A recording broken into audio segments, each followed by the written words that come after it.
Tunafahamu sakata la Ibra pamoja na Harmonize pale ambapo Ibra ipo open up kuhusiana na yeye kutakiwa kulipa kiasi cha shilingi bilioni 1 kama anataka aondoke ndani ya lebo ya Konde Gang. Kila mmoja alikuwa na mtazamo tofauti, kila mmoja alikuwa anazungumza kwa jinsi anavyoona yeye kwamba je, ni kweli kwamba Ibra anatakiwa kulipa bilioni 1 ndani ya Konde Gang.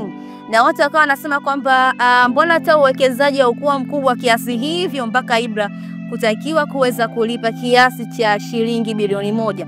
Lakini hata hivyo kila mmoja alikuwa anazungumza kwa mtazamo wake katika mitandao ya kijamii, lakini tukaweza kuona Baraza la Sanaa Taifa BASATA likaweza kuingilia kati hiyo issue na kuweza kuwaita wote wawili Ibra pamoja na Harmonize kwa ajili ya kuweza kuzungumza kuhusiana na situation kama hii ambayo inaendelea.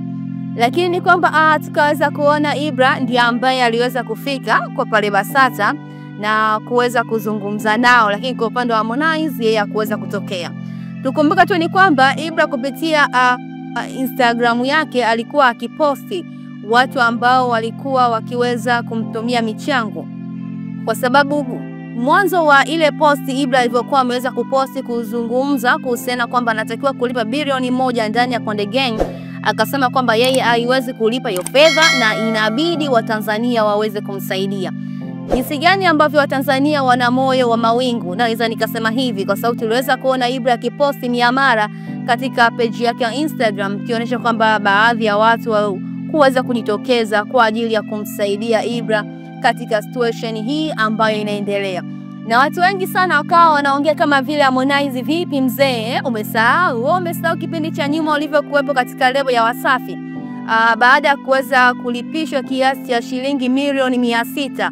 Jinsi gani ambavyo Harmonize alikuwa kiopen hapo akiongea akisema kwamba amelipa kiasi kikubwa sana cha fedha. Leo hii vipi mzee, sasa unamlipisha mwenzie kiasi cha shilingi bilioni 1. Sasa kupitia page ya Instagram ya Harmonize ameweza kuopen up kuhusiana na situation yote ambayo inaendelea kati ya Ibra pamoja na Konde Gang, lakini pamoja na yeye mwenyewe Harmonize. Kupitia page yake ya Instagram, Harmonize amesema kwamba temporary post, akimaanisha kwamba hii ni post ambayo itakaa tu baada ya muda mfupi then ataweza kuiondoa. Anasema kwamba stays forever, kama msanii kama Harmonize ningependa kuaddress hili jambo ili iwe clear kuwa huu ndio msimamo wangu mimi, all the best kaka Ibra.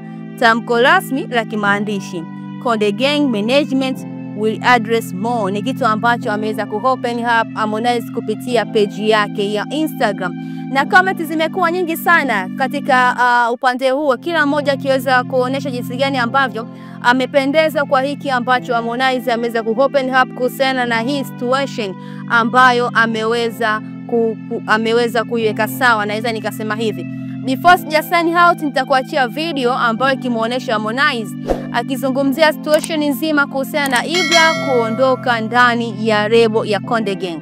Nikwambie tu ni kwamba usisahau kusubscribe, kulike, kushare pamoja na kucomment. Mimi ni Official Rizma.